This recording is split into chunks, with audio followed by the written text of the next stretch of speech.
Kalau kita kaitkan dengan middle income trap, sebetulnya peran BPJS Ketenagakerjaan untuk pekerja di Indonesia untuk menghadapi situasi itu seperti apa, Pak? Nah, jadi kalau ditanya apa peran 5 program kita itu sebenarnya ada 3 kata. Apa tuh, Pak?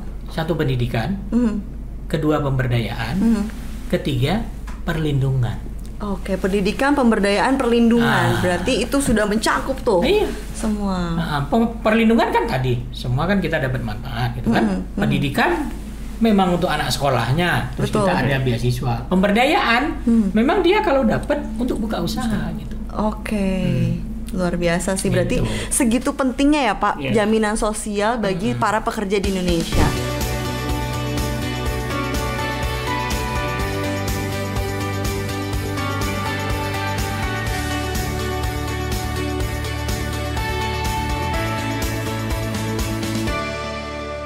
Assalamualaikum warahmatullahi wabarakatuh. Selamat datang kembali di Jam Sos Talk atau podcast resmi dari BPJS Ketenagakerjaan. Dan kali ini bersama saya hostnya yaitu Oshira Nur yang akan memandu jalannya podcast kali ini. Dan kalau Sobat Jam Sos Talk tahu nih, podcast BPJS Ketenagakerjaan kan biasanya selalu membahas mengenai jaminan sosial. Tapi ada isu yang lagi hangat diperbincangkan, yaitu mengenai middle income trap. Nah, kita tuh lebih enak kalau ngobrol bersama ahlinya, jangan sama saya aja, karena harus sama ahlinya nih. Jadi hari ini kami mengundang ahli-ahli yang akan membahas mengenai BPJS Ketenagakerjaan, jaminan sosialnya, dan juga tentunya tentang apa sih middle income trap itu sendiri. Nah, sudah hadir bersama saya di sini ada Bapak Teguh Dartanto, Dekan FEB Universitas Indonesia dan juga merupakan seorang ekonom. Selamat siang. Siang, Mbak. Gimana Pak kabarnya? Senang diundang ke sini lagi. Alhamdulillah. Berarti Bapak senang ya bersama kami? Udah sering diundang ke sini. Oh, udah. Ini pertama kali nih di podcast Jam Sos Talks. Oke. Jadi semoga Bapak semakin sering ya, Pak? Iya, karena isu tentang jaminan sosial ini menjadi penting. Tadi bisa pautkan dengan isu middle income trap. Betul sekali. Nah, Bapak ini kan Dekan FEB UI. Dulu kebetulan saya agak mirip dikit nih, Pak. FIB tapi kalau betul Jadi budaya. Betul, Pak. Jadi kalau FEB ini dikaitkannya biasanya dengan mahasiswa-mahasiswa yang berduit, Pak. Jadi pas nih pembahasan kita mengenai ekonomi hari ini ya, Pak ya.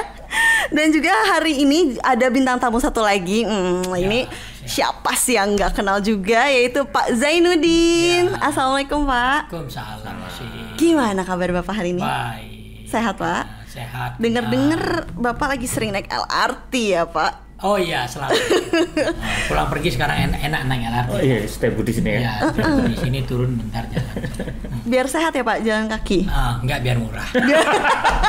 Apakah termasuk middle income trap ini, Pak? Nah itu, makanya kayaknya kalau nggak naik LRT nggak diundang sama Osi ke sini. Wah itu, jadi sebenarnya karena Bapak naik LRT tidak. Jadi Sobat Jam Sos Talk, Pak Jai ini merupakan Direktur Perencanaan Strategis dan Teknologi Informasi di BPJS Ketenagakerjaan. Jadi Bapak-bapak, hari ini kami akan atau kita semua akan membahas mengenai middle income trap, Pak. Jadi kalau menurut data di BPS nih Pak, bahwa saat ini Indonesia itu penduduk usia kerjanya tuh sekitar 214 juta. Namun yang penduduk yang bekerja itu sebanyak 143 juta pekerja, Pak. Dan komposisinya hampir 60% atau 85 juta orang itu merupakan pekerja informal. Lalu sisanya 40% itu pekerja formal.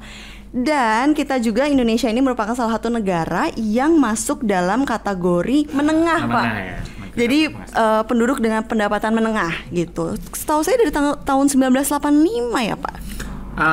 Iya, tapi kategori menengah ini kita itu udah menengah atas. Menengah atas. Ya, sehingga memang, tapi menengah atas itu untuk sampai kaya itu memang rentannya cukup panjang ya, dari 4.500-an sampai 13.000-an, sehingga memang ada rentang panjang yang harus dilalui gitu. Artinya memang secara statis ini kadang kita naik turun aja karena kita di klasmennya ini di border ya. Oke. Kadang kita naik di menengah atas, kadang kita menengah gitu. Artinya memang kita ini dalam proses menuju yang negara berpendapatan tinggi. Cuman memang prosesnya masih panjang gitu. Oke, boleh dijelasin nggak Pak Teguh? Sebenarnya middle income trap itu apa sih Pak, supaya sobat Jam Sostok ini paham? Artinya gini, dalam konteks ekonomi itu sering disebut namanya jebakan negara berpendapatan kelas menengah.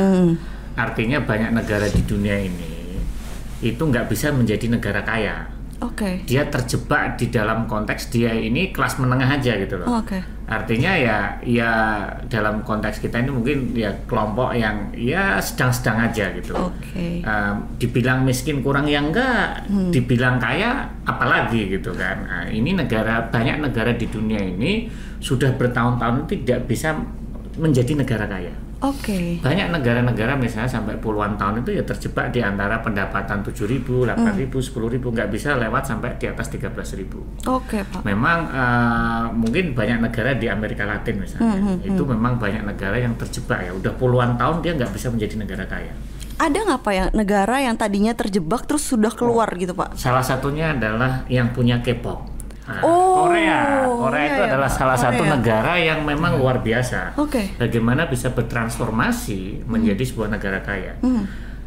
Indonesia saat ini itu mirip dengan Korea tahun 88. 1988 itu mirip kita saat ini. Tetapi Korea bisa dengan cepat, kurang dari 20 tahun dia bisa jadi negara kaya. Tapi ya itu tadi memang banyak industri, banyak juga human capitalnya atau sumber daya manusianya bagus gitu. Industrinya jalan, ekspornya jalan gitu. Dan banyak negara yang masih terjebak banyak. Brasil salah satunya yang walaupun namanya Brasil tapi sebenarnya dia belum berhasil ya. Masih terjebak dalam negara berpendapatan menengah. Nah, negara yang kemungkinan bisa akan keluar itu adalah Cina.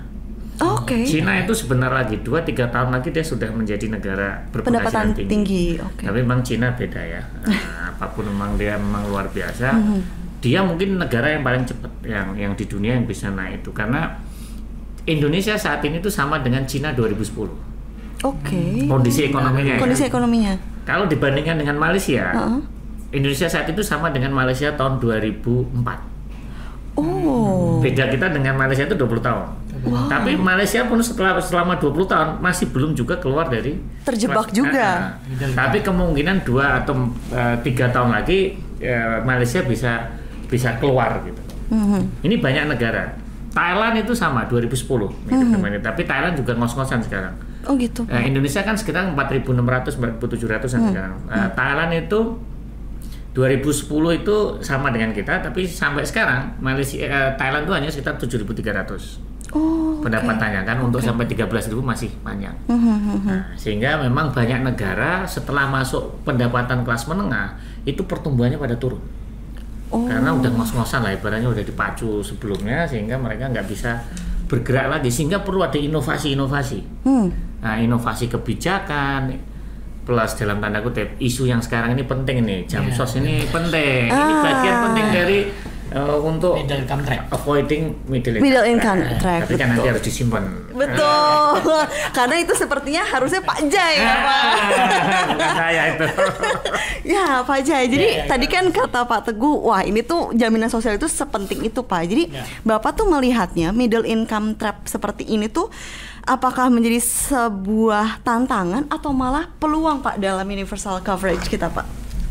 Kalau disuruh milih, gue lebih milih opportunity. Tapi sebenarnya tantangan juga iya, jadi bisa dua-duanya. Apa opportunity-nya gini? Tadi Pak Teguh cerita Korea itu bagus gitu kan, keluar dari middle income trap-nya. Itu sebenarnya salah satunya yang dia benahin adalah jamsosnya. Jadi negara sejahtera itu adalah negara yang jamsosnya kuat. Nah, contohnya negara-negara Skandinavia ya Pak. Itu dana kelolaan jaminan sosialnya itu ada yang 1,5 kali dari PDB-nya, produk domestik brutonya. Ada yang 200% dari PDB-nya kayak Denmark ya Pak ya. Nah itu tuh negara sejahtera, maka di sana kan orang lebih happy ya sih ya. Betul Pak. Lebih happy ya. Nah sekarang opportunity-nya adalah Indonesia di mana? Indonesia itu dana kelolaan nih, data dari Kemenkeu ya Pak Teguh ya.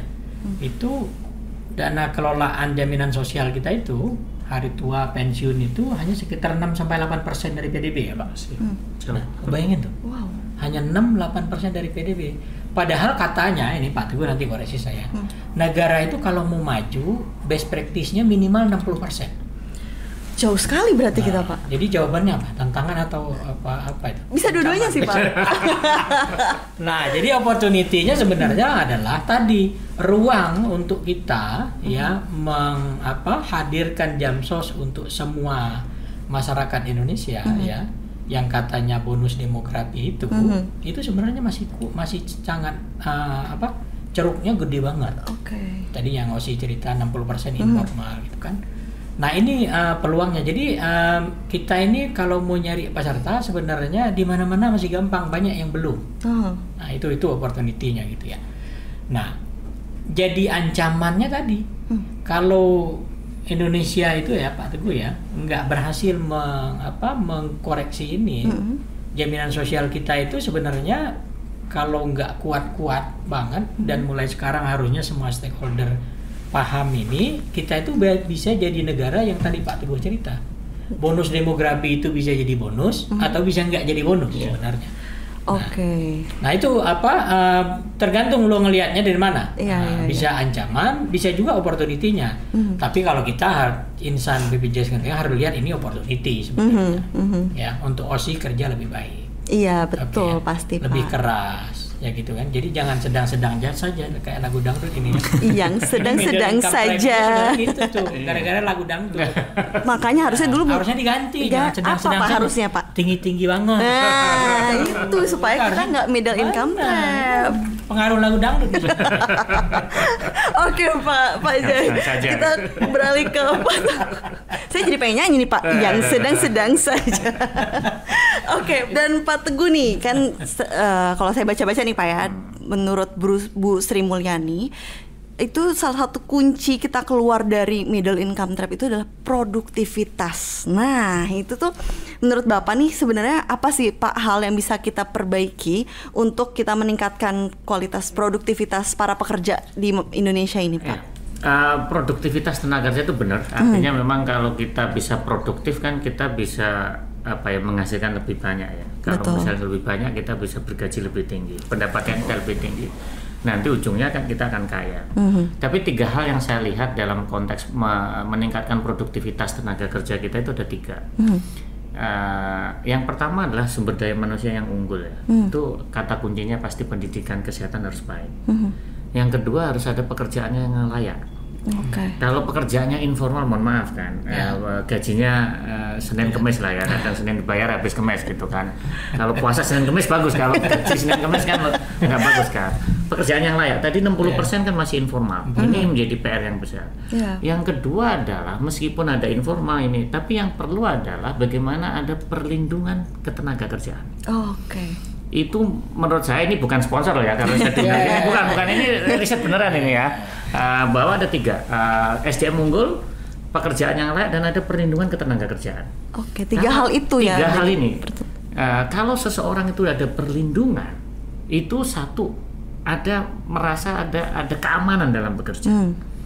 Ya perlindungannya bisa aja kesehatan, ketenaga kerjaan. Di sini kan ada JKK, JKM, JHT, JP, pensiun, dan yang terakhir adalah kehilangan pekerjaan. Sehingga ini akan membuat yang namanya economic stability.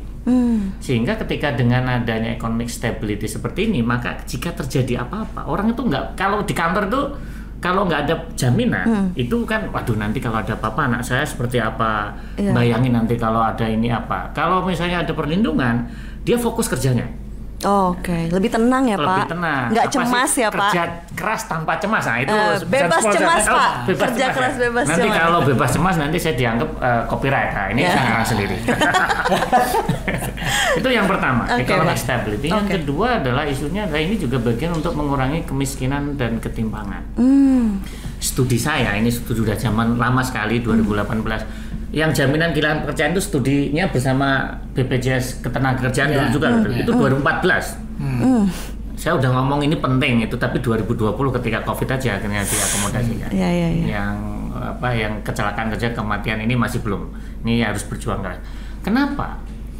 Studi menunjukkan bahwa orang-orang yang satu terjadi shock misalnya kematian anggota keluarga, apalagi yang bekerja, itu orang dengan mudah turun jadi miskin. Oh gitu Pak. Itu studi menunjukkan seperti itu. Kalau bapaknya meninggal atau yang pekerja di rumah tangga itu meninggal, itu keluarganya pasti langsung goyang ekonominya ya Pak. Anak bisa nggak sekolah, ini itu gitu kan, karena apa? Nggak ada jaminan kan. Betul. Nah itulah yang salah satu bahwa ini bisa tadi economic stability, ada yang mengurangi kemiskinan dan juga nanti ujung-ujungnya ketimpangan. Yang berikutnya adalah ini akan mendorong konsumsi masyarakat. Ini yang nggak banyak orang tahu kenapa BPJS Naker ini perlindungan ini tuh bisa mendorong konsumsi di dalam ekonomi. Karena apa? Orang merasa tenang. Sehingga kalau misalnya nggak ada jaminan kan orang pasti nabung di bawah bantal atau di mana kan, sehingga yang dibuat belanja itu nggak banyak karena nanti kalau ada apa-apa. Tapi dengan adanya sistem jaminan sosial, kenapa di Norway atau apapun itu orang tenang aja gitu loh. Kalau ada apa-apa anak saya bisa sekolah. Nah dengan adanya sistem jaminan ini orang lebih tenang. Kalau dengan lebih tenang maka orang itu mau belanja dengan santai aja, nggak apa-apa lah nih belanja ekonomi berumah. Kan udah dijamin gitu ya Pak. Dan yang paling penting adalah mempromosikan entrepreneurship. Ini kan orang pikir apa hubungannya ini Jamsos ini? Panjang ini sebenarnya. Karena apa? Dengan ada jaminan kecelakaan kerja, jaminan kematian atau jaminan pensiun atau apapun, orang itu berpikir gitu. Yuk kita coba yuk, kita masa sih bosen jadi pekerja terus, kita mau usaha kan. Tapi kalau usahanya gagal atau apapun, orang itu masih ada perlindungan atau terjadi apa-apa, gitu kan. Pak. Itu bisa mendorong bahwa ada keamanan loh. Sehingga kita mencoba inovasi baru, mencoba hal-hal baru. Ini yang belum banyak diangkat sebenarnya. Mendorong entrepreneurship itu bisa melalui sistem jaminan sosial. Dan pastinya kalau sistem jaminan sosial ini besar, ini kan sumber pembiayaan pembangunan. Betul. Ini yang harus diangkat. Kayak Pak Teguh udah baca visi misi kita. Oh aduh. Ini nggak dibayar loh Pak ya. Ini karena riset beneran nih. Takutnya nanti karena di podcast di sini saya bagus. Karena saya sudah pernah meneliti di tahun 2014. Kalau ini dijalankan akumulasi dana itu bukan 6% lagi. Hitung-hitungan kita sudah ini dan sampai sempat khawatir dulu saya. Financial market kita sanggup Mbak. Itu isu lain itu. Isu lain. Tapi sampai sekarang katanya masih segitu ya. Masih. Ya masih sanggup aja. Ini sebenarnya sumber negara yang lain itu di negara kayak negara maju itu. Jaminan sosial itu yang membiayai pembangunan. Karena kan duitnya muter aja. Muter aja, betul Pak. Betul. Oke Pak, tadi kan Bapak juga sempat bilang ini menyangkut visi kita nih Pak ya. Jadi jaminan sosial ketenagakerjaan. Jadi visi BPJS Ketenagakerjaan itu Pak Teguh memang untuk mewujudkan jaminan sosial ketenagakerjaan yang terpercaya, berkelanjutan dan juga mensejahterakan seluruh pekerja Indonesia Pak. Nah, saya mau ke Pak Jai nih. Jadi kalau tadi kan kita tahu di BPJS Ketenagakerjaan jaminannya itu ada 5 Pak bahkan. 5, Apa aja Pak? JKK, JKM, JHT, JP, JKP. Mantap, berarti itu kan 5 jaminan atau program yang paripurna lah Pak di BPJS Ketenagakerjaan ini. Nah kalau kita kaitkan dengan middle income trap, sebetulnya peran BPJS Ketenagakerjaan untuk pekerja di Indonesia untuk menghadapi situasi itu seperti apa Pak? Ya, saya senang, saya pengen masuk dari Pak Teguh tadi. Sebenarnya kenapa jaminan sosial itu masuk di dalam konstitusi negara gitu. Sebenarnya dia alat negara. Satu, tadi poin Pak Teguh sama nih, untuk meningkatkan kesejahteraan. Ya kan. Kedua, untuk menurunkan kemiskinan, menurun atau mencegah kemiskinan. Makanya Lemhanas itu nyebut jaminan sosial ketenagakerjaan itu merupakan bagian dari ketahanan nasional katanya Pak. Lebih mantap ini. Iya betul. Ini kita baru pulang dari Lembah Tidar nih. Oke Pak. Jaminan sosial itu katanya, kata Lemhanas nih. Sebenarnya jaminan sosial ini adalah bagian dari ketahanan nasional. Nah, yang menarik sih gini. Kan kita itu sekarang lagi fokus ke informal. Ya kan? Pak Teguh ini banyak banget riset tentang informal loh. Nah, di informal ini akhirnya karena kita disuruh fokus ke informal, kita kan netapin ekosistem kita kan ada 4 kan, ekosistem desa, pasar, UKM e-commerce sama pekerja rentan kan. Nah, ada survei kita kecil-kecilan sekarang. Kan sekarang gara-gara Bu Oni juga kerja keras lebas cemasnya masuk desa sekarang. Nah, sekarang kan tahun kemarin tuh kita tumbuh 61% dari desa. Nah, sekarang kita cek Pak Teguh. Orang kampung ini, orang desa ini kalau dapat klaim BPJS Ketenagakerjaan digunakan untuk apa sama dia? Apa ya Pak ya? 4 besarnya ternyata. Apa aja tuh Pak? Pertama, hebat loh. Orang-orang desa, orang kampung tuh pertama dia mikir untuk sekolah anaknya. Untuk sekolah anak. Jadi untuk pendidikan, untuk SDM. Tadi Pak Teguh nih masuk nih barang. Nah yang kedua untuk apa? Buka usaha. Buka usaha Pak. Pemberdayaan. Entrepreneurship yang tadi Pak Teguh. Nah yang ketiga, gue tanya Osi nih. Apa nih Kalau Pak? benar gue kasih cepet nih. Aduh, nggak tahu lagi Pak. Apa ya Pak? Bayar utang. Wow. Bayar utang loh. Nomor 3-nya bayar utang. Nah berarti apa? Benar kan? Dia mencegah kemiskinan kan? Iya. Coba orang terlilit utang sekarang banyak loh. Pada saat misalnya tulang punggung keluarganya meninggal, dia ninggalin utang. Iya.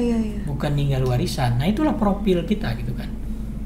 Nah itu yang 3 besar. Dan keempat, nah menarik nih. Ada 4. Nah gue kasih 100 lagi nih kalau lo benar. Apa ya Pak? Pendidikan sudah, bayar utang sudah. Utang udah, buka usaha udah. Entrepreneurship sudah. Apa? Mungkin ya untuk warisan aja kali Pak. Nah ini, kalau benar ini kasih lo. Tahu nggak lo apa? Gue cepet-cepet jawab takut lo benar. Tahu nggak lo? Apa Pak? Untuk tahlilan atau doa. Masya Allah, serius Pak? Serius, benar. Itu 4 besar hasil survei kita, orang desa itu digunakan untuk apa sama dia Pak? Gitu. Nah coba dari 4 tadi Indonesia banget nih. Iya betul. Yang terakhir sih terutama Pak. Nah jadi 4 nih ini nih yang kita lihat. Nah kita nanti coba gerakin kalau orang kota gimana Pak? Iya. Karena informal ini kan paling banyak di desa. 61%, 61 juta orang itu ada di desa gitu kan.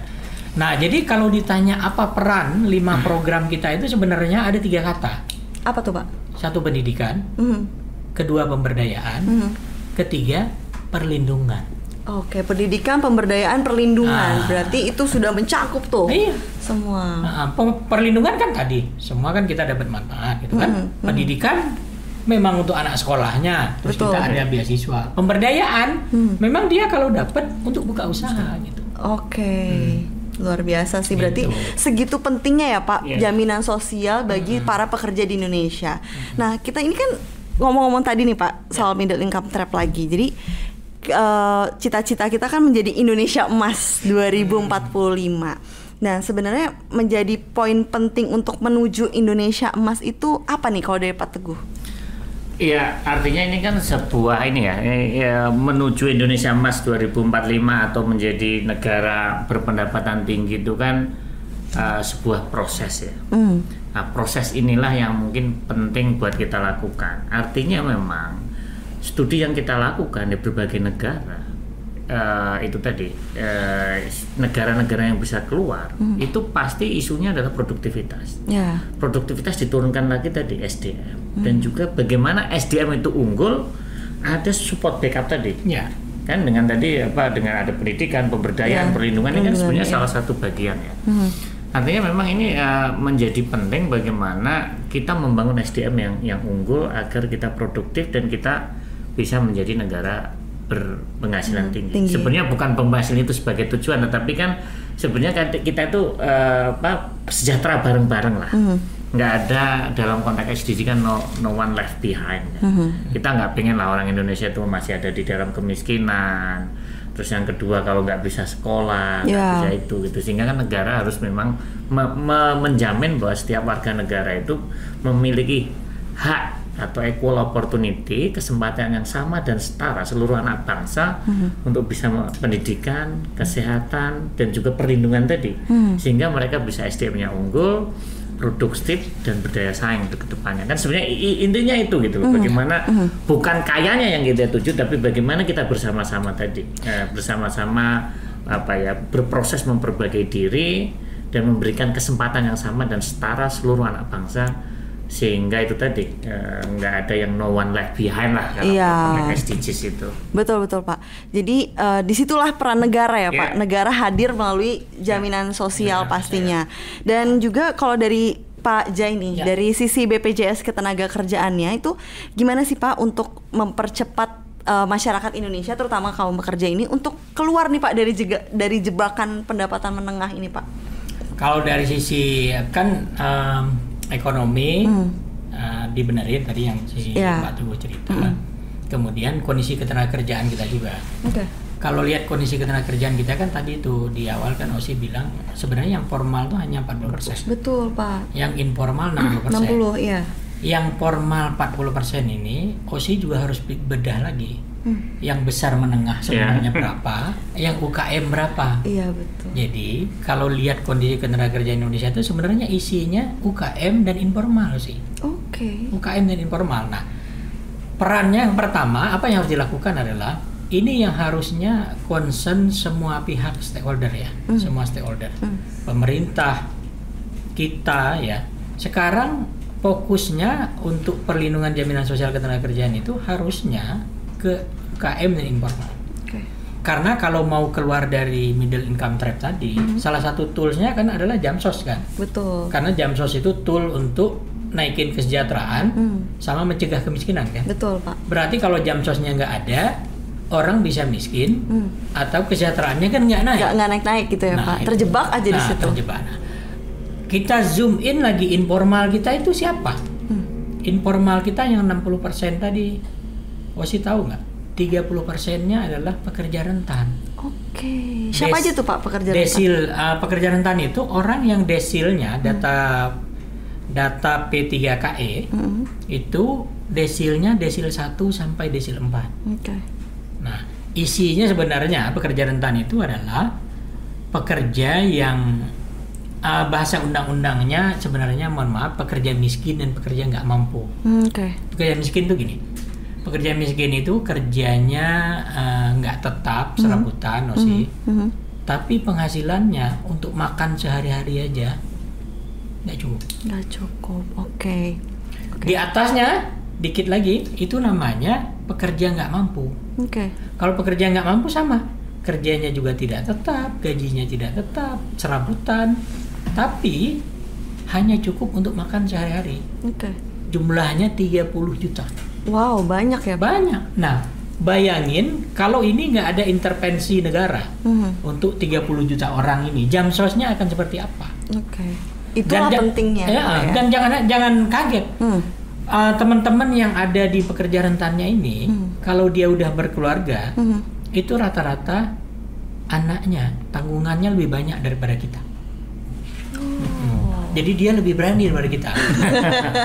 Nggak dipikirin ya Pak anaknya berapa banyak? Misalnya anaknya 2, dia enggak, anaknya 4, anaknya 5. Gitu.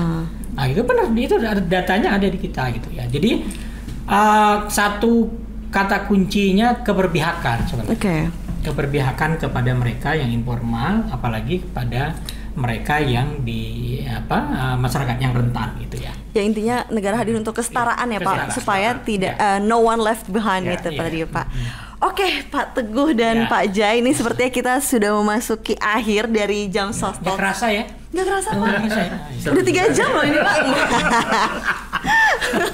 Seru ya Pak ngobrolin soal jebakan masyarakat berpendapatan menengah ini. Oke, Pak Jai nih, saya mau nanya ke Pak Jai. Jadi kalau Sobat Jamsos Talks ini mau tahu Pak mengenai jaminan sosial ketenagakerjaan itu bisa dapat info dari mana aja sih Pak? Yang pertama tentu media online kita banyak ya, sosmed kita ada, website kita ada. Terus kalau pengen main lihat kantor kita juga, kantor-kantor kita banyak di seluruh Indonesia banyak gitu ya. Nah, kita ubah kantor kita juga lebih bagus, lebih menarik ya lebih Pak. Menarik Pak Teguh.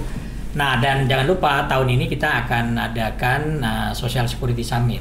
Apa tuh Pak Social Security Summit tuh? Seru nih kayaknya nih Pak. Belum pernah di Indonesia ini ada yang bikin Social Security Summit.